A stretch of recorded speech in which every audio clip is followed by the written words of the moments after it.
Hello again, folks. Martin Hood with another cheerful, happy broadcast.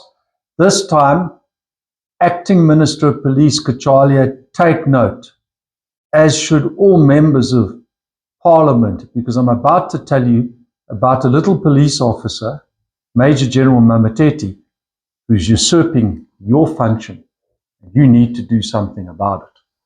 Major General Mamothethi issued a directive on the 13th of August.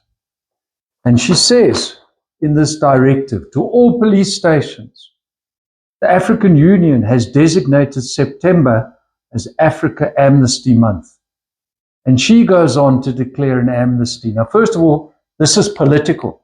No police officer should be involved in politics. They must be apolitical for obvious reasons. I don't need to tell you why a police officer should not be involved in politics. She's clearly supporting a political initiative, but in doing so, she has poured mud on the face of Parliament. Let me explain why. Section 139 of the Firearms Control Act says that the minister, being the Minister of Police, may declare an amnesty.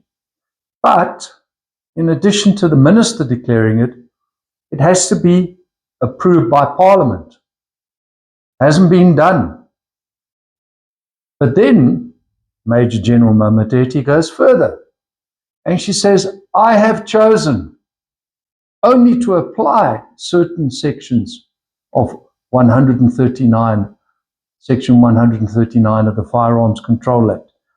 And I'm not going to allow you to apply for a license. So we have a police officer who's thumbed her nose at Parliament, poured mud in the face of Parliament, and is now telling Parliament and lawmakers, hey, I'm choosing what sections of the Firearms Control Act are going to be applied by the South African Police Services. And then, just to end off about this Major General Mamothethi, this is the same Major General Mamothethi who was singled out for comment by Judge Swanepoel in January of this year for the following. And I'm quoting from this judgment of Marksman. More concerning is that while this case was pending, the procedures were amended by Major General Mamothethi, a respondent in the Pretoria Arms case, without addressing the fact and the procedures that did not comply with Pretoria Arms. The respondents continue to enforce a procedure that has been held to be unlawful. And the judge goes on as follows.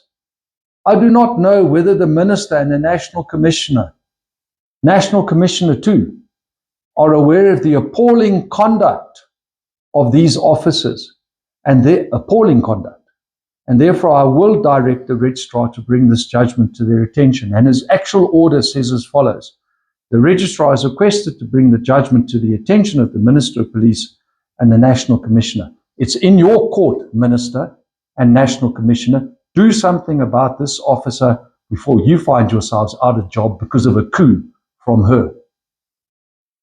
I've been told not to use my finger. It's impolite. So I'm going to smile and say goodbye and have a nice day.